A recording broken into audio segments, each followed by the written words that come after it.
కొన్ని ప్రాంతాలని, రాష్ట్రాల్లో ఉన్న కొన్ని ముఖ్యమైన ప్రాంతాలని అభివృద్ధి చెందుతున్న ప్రాంతాలుగా గుర్తించడం అంటే యాస్పిరేషనల్ డిస్ట్రిక్ట్ అని నాకు తెలిసినంత వరకు కొంచెం అభివృద్ధి గణాంకాలు కొంచెం తక్కువ ఉన్న జిల్లాలను ప్రత్యేకంగా గుర్తించి 150 అక్కడ కొంత ప్రత్యేక శ్రద్ధ పెడుతున్నారు. మంచిదే, దాన్ని ఆహ్వానించాలి. ఓకే, అక్కడ విశాఖపట్నాన్ని తీసుకున్నారు సార్.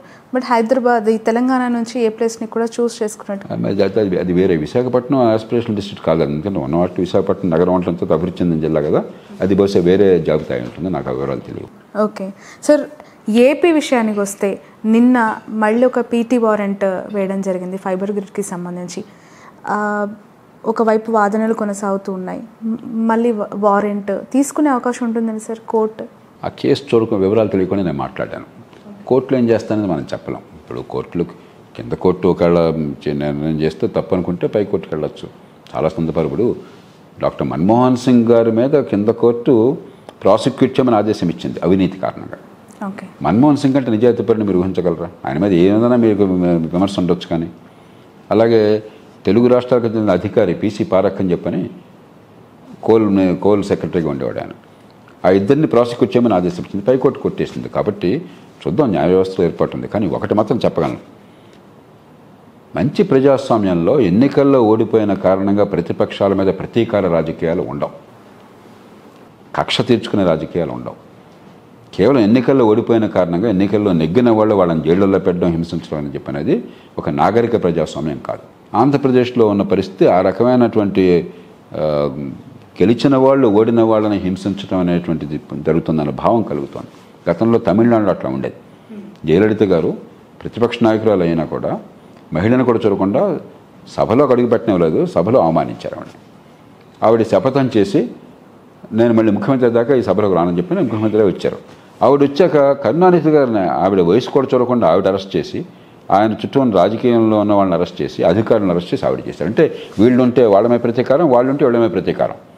నేను ఎప్పుడు చెప్పేవాడిని తమిళనాడులోకి, మీకు నాగరికత లేదు, మేము కొంచెం మెరుగు, మాలో చాలా తప్పులు ఉన్నాయి, అయినా కూడా తెలుగు వాళ్ళు బెటర్ అని చెప్పని.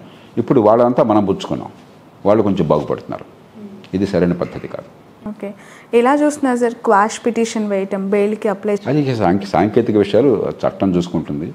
దాని గురించి నేను వివాదాలకు వెళ్ళదలుచుకోవాలి. విషయం తెలియకుండా, విషయాలు పూర్తిగా అర్థమైతే మాట్లాడదు. Okay right, final question. మొన్న సెంట్రల్ జైల్లో ములాఖత్ అయిన తర్వాత పవన్ కళ్యాణ్ గారు పొత్తు ఉందని ప్రకటించారు సార్. ఎవరికి నష్టం ఎవరికి లాభం అనేది మాట్లాడుకుంటూ ఉన్నప్పుడు పవన్ కళ్యాణ్ గారి గురించి ఇన్నేళ్ల పార్టీ ప్రయాణంలో అలా అనౌన్స్ చేసి ఉండకుంటే బాగుండేది అనే అభిప్రాయం వస్తుంది. పార్టీలు వారి నిర్ణయాలు వారు తీసుకుంటారు, కానీ స్థూలంగా ఒక పార్టీ ఒక రాష్ట్రంతో సంబంధం లేకుండా మన ఎన్నికల వ్యవస్థ first past the post system అంటారు. బ్రిటన్ అనుకరించాం మనం. అంటే ఏమిటి, ఒక్క ఓటు ఎక్కువ వస్తే గెలుపు, ఒక్క ఓటు తక్కువ వస్తే ఓటమి. మూడో పార్టీలకు సమస్య ఏంటి ఇలాంటి పరిస్థితుల్లో? అది లోక్సత్తా కావచ్చు, పవన్ కళ్యాణ్ గారి పార్టీ జనసేన కావచ్చు, మరో ప్రజారాజ్యం కావచ్చు, మరో పార్టీ కావచ్చు. రెండు పార్టీలు బలమైన పార్టీలు పాతుకుపోయినప్పుడు, ఒక్కో పార్టీకి దగ్గర 40% ఓట్లు అంతపైన ఓట్లు ఉన్నప్పుడు మూడో పార్టీకి ఎప్పుడు మూడవ స్థానమే దక్కే అవకాశం ఉంది. కాబట్టి అక్కడ గెలుపు అవకాశం కనిపించదు. ఓట్లుంటాయి, విస్తరించిన ఓట్లుంటాయి, ఒక్కచోట ఎక్కువ ఓట్లు కనిపించవు. దాంతో ప్రజలు కూడా ఏమవుతారు, మీ మీద నాకు సానుభూతి నమ్మకం ఉన్నా కూడా ఎట్లాగో మీకు గెలిచే ఛాన్స్ లేదు. కాబట్టి ఆ ఉన్న రెండు పార్టీల్లో ఎవరి మీద తక్కువ కోపం అంటే వాడు కొట్టేస్తాను. ఉదాహరణకు కాంగ్రెస్, బీజేపీ ఉన్నాయి. దేశంలో ప్రభావశీలమైన పార్టీ, అంత చరిత్ర ఉన్న పార్టీలు కదా. ఆంధ్రప్రదేశ్లో వాళ్ళు పోటీ చేస్తే ఏమొస్తాయి వాళ్ళకి? నిజాయితీగా చెప్పండి. ఇక్కడ కూర్చొని నేను చెప్పగలను, 2024లో ఒంటరి పోటీ చేస్తే ఒక్క సీటు కూడా వాళ్ళకి రాదు. నిజం కదా? మరి ఇంత చరిత్ర ఉండి, ఇంత వనరులు ఉండి, ఇంత బ్రాండ్ ఇమేజ్ ఉన్న పార్టీలు ఇట్లా ఉంటే కొత్తగా వచ్చిన పార్టీలకు ఎంత కష్టం ఉంటుంది. కాబట్టి మన ఎన్నికల వ్యవస్థలో విధిగా మూడో పార్టీ, నాలుగో పార్టీలు ఏదో రకంగా ఒడంబడిక లేకపోతే ఆ ఓట్లు ప్రయోజనం ఉండదు. ఎంతో కొంత మద్దతు, ఒక్కచోట ఎక్కువ మద్దతు కాకుండా విస్తరించిన మద్దతు. ఉదాహరణ హైదరాబాద్ నగరంలో లోక్సత్తాకి ఎంఐఎం కంటే ఎక్కువ ఓట్లు వచ్చినాయి. ఎంఐఎంకి 7 సీట్లు వచ్చినాయి, లోక్సత్తాకు 1 సీట్ వచ్చింది. ఎందుకంటే లోక్సత్తాకి విస్తరించిన ఓట్లు నగరం అంతా. ఎంఐఎంకి ఒకే ఒక్క పాకెట్లో 7 నియోజకవర్గాల్లో ఓట్లన్నీ. మన ఎన్నికల వ్యవస్థ ఒక పాకెట్లో ఉన్న ఓట్లనికి విలువిస్తుంది, విస్తరించినటువంటి మద్దతుకి విలువ ఇవ్వదు. కాబట్టి ఇది ఎప్పుడు కూడా సమస్యే. మనం మరి ఈ పార్టీలతో పొత్తు కలిస్తే రాజీ పడాల్సి వస్తుంది, పొత్తు కలగకపోతే అంతర్ధానం అవ్వాల్సి వస్తుంది. మీ ఒపీనియన్ ఏంటి సార్? ఈ పొత్తుని సమర్థిస్తారా ఈ సిచ్యువేషన్లో? నేను చెప్పాను కదా, ఇప్పుడు పొత్తు అనివార్యం. లేకపోయినట్టయితే మీ ఉన్న ఓట్ల వల్ల మీకు ఫలితం లేదనుకోండి, కొంతకాలం పోయాక ప్రజలు కూడా వీళ్ళకి ఓటేసిన లాభం లేదండి అని ఓటేయడం మానేస్తారు. సో పవన్ తీసుకున్న నిర్ణయం సరైనదే పార్టీ పరంగా. మన దేశంలో కాదు, బ్రిటన్ ఉంది. బ్రిటన్లో 3వ పార్టీ ఉంది, లిబరల్ డెమోక్రాట్స్ అని. పాపం చాలా సందర్భాల్లో కన్జర్వేటివ్ లేబర్ కంటే లిబరల్ డెమోక్రాట్స్ మంచి భావాలు, మంచి ఆలోచనలు ఉన్నాయి. ప్రజలు కూడా వాళ్ళకంటే గౌరవం ఉంది. ఓటు వచ్చేసరికి పడదు అక్కడ. అది సహజం. మన ఎన్నికల వ్యవస్థ అట్లాంటి తెచ్చుకున్నది. విన్నర్ టేక్ ఆల్ సిస్టమ్ అంటాం. ఒక కోటు ఎక్కువ వస్తే గెలుపు, ఓడినాడికి ఏం ప్రయోజనం లేదు.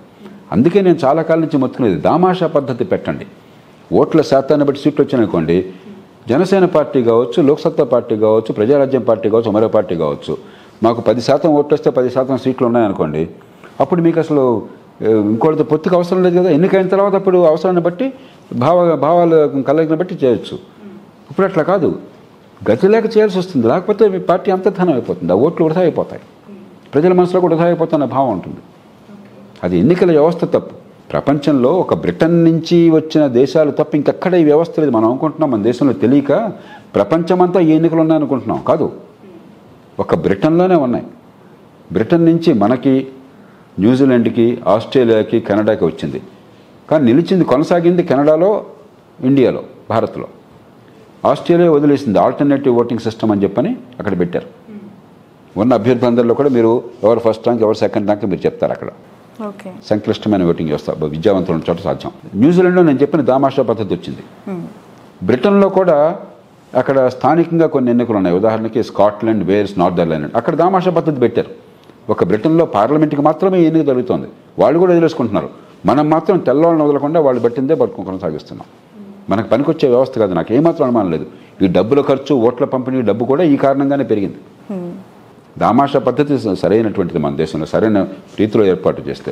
కానీ రాజకీయ పార్టీలు ఉన్నదానిలో ప్రవాహంలో కొట్టుకుపోతున్నాయి తప్ప దీన్ని ఎలా మార్చాలని ఆలోచించాలి. సార్, ఈ కేసుకి సంబంధించి చాలా ఎక్కువ స్థాయిలో పే స్కేల్ ఉన్న లాయర్స్ వచ్చి వాదనలు తెలుపుతున్నారు. ఒక రోజుకి వాళ్ళకి కోట్లలో డబ్బు ఉంటుంది. అంటే ఈ కేసు అని కాదు, ఉంటుంది. అంటే జనరల్ గా రాజకీయ పార్టీలు ఈ స్థాయిలో మరి పొలిటికల్ స్ట్రక్చర్ న్యాచురల్ గా ఉన్న వాళ్ళ బెస్ట్ లాయర్స్ పెట్టుకుంటారు. అసలు సమస్య ఈ కేసు కాదు. అసలు సమస్య ఏమైందంటే న్యాయవాద వృత్తిలో డిమాండ్ పెరుగుతుంది ఉన్న కొద్దికి. ఎప్పుడైతే ఆర్థికంగా లావాదేవీలు పెరుగుతున్నాయో డిమాండ్ పెరుగుతుంది. చాలా లా కాలేజెస్ వచ్చినా కానీ కొన్ని లా కాలేజెస్ అత్యున్నత ప్రమాణాలతో నడుస్తున్నాయి. ఈ నేషనల్ లా స్కూల్స్, మరి కొన్ని చోట్ల కుటుంబ నేపథ్యం ఉన్నవాళ్ళు, కష్టపడి పైకి వచ్చిన వాళ్ళు అలా వస్తున్నారు. దాంతో కొద్దిమంది లాయర్లకి సుప్రీంకోర్టు కానీ, హైకోర్టు కానీ గిరాకీ ఎంతగా ఉందంటే గంటకి లక్షల రూపాయలు వాళ్ళకి. అదే సార్, చాలా విచిత్రంగా ఉంది. అంటే లక్షల మంది లాయర్లు ఉన్నారు, కానీ మీ వాదన పటిష్టంగా వినిపిస్తారు నమ్మకం ఉన్న లాయర్లు మీకు చాలా కొద్ది మంది కనిపిస్తున్నారు. దాంతో సహజంగానే వాళ్ళు నిజాయితీగా తీసుకుంటున్నారు. వాళ్ళు చాలామంది నాకు తెలిసిన వైట్ మనీ తీసుకుంటున్నారు, చెక్తోనే తీసుకుంటున్నారు. వాళ్ళదాం పోయా లూద్రా గారికి 1 CR per day అని చెప్పి నాకు తెలియదు అంతా అని చెప్పాను. వివరాల్లోకి వెళ్లకుండా డిమాండ్ సప్లై కాబట్టి మనం చేయాల్సిందంటే సప్లై పెంచాలి. లాయర్ల సప్లై ఉన్నది, కానీ సమర్థమైన లాయర్ల సప్లై కావాలి. ఎగ్జాక్ట్లీ. లాయర్లు కొని పట్టాపుచ్చుకుని లాయర్ అని మాత్రం పని కాదు కదా. అక్కడ కోర్టులో సరిగా వాదించలేకపోతే, భాష రాకపోతే, భావం తెలియకపోతే, వాదన పటిమ లేకపోతే, తర్కం లేకపోతే, న్యాయమూర్తిని మెప్పించలేకపోతే ఆ లాయర్ డిగ్రీ ఉంటే నాకెందుకు, నెలకొంటే నాకెందుకు, అలా పనికొచ్చేవాళ్ళు కొద్దిమందే కనిపిస్తున్నారు. దాంతో గతి లేక అయితే టైం పడుతుంది కక్షిదారులకి, లేకపోతే ఒకళ్ళిద్దరి కోసం పడిగాపులు గాయాల్సి వస్తుంది. వాళ్ళకి లక్షలు శక్తి మించి ఇవ్వాల్సి వస్తుంది. అందుకనే కోర్టుకి వెళితే దివాలా తీస్తున్నారు. ఖరీదైన వాళ్ళు తప్ప కోర్టుకి వెళ్తే ఇప్పుడు ఎవరన్నా మీకో నాకో సమస్య వస్తే మీ ఫ్రెండ్స్ మీ మంచి కోరేవాళ్ళైతే అమ్మ కోర్టుకి వెళ్ళొద్దు, పోతే పోయింది నా మాటను వదిలేసుకి, ఒకసారి పోతే పీడ పోయింది అనుకుంటాం. లేకపోతే ఫలానాడు చెప్పేదో పని చేయించుకుందాం కావాలంటే వాళ్ళు రాయి చేస్తారులే, ఆ భాయి దగ్గరికి పోదాం అని చెప్పాల్సి వస్తుంది. ఎందుకని ఈ ఖర్చులు, ఈ ఆలస్యం ఏళ్ల తరబడి పడుతుంది. ఈ పెరుగుతూ ఉన్న ఈ ఫీజెస్కి సంబంధించి ఎలా చూడాలంటే సార్, ఇది మంచి పరిణామమేనా? ఇప్పుడు మంచి చెడు విషయం కాదు. పరిష్కారం న్యాయవాద వృత్తిలో నైపుణ్యాన్ని పెంచడం. అతి తక్కువ పెట్టుబడి, అత్యధిక లాభం. 4 సంవత్సరాలు పైబడి పెరిగిన శ్రీగంధం చెట్ల ఫ్లాట్లు my home smart city, Amazon, Johnson and Johnson and PNG companies దగ్గర. స్పాట్ రిజిస్ట్రేషన్ అండ్ మరిన్ని వివరాల కోసం వెంటనే కాల్ చేయండి. శుభప్రదం ప్రాజెక్ట్స్ 9100007255.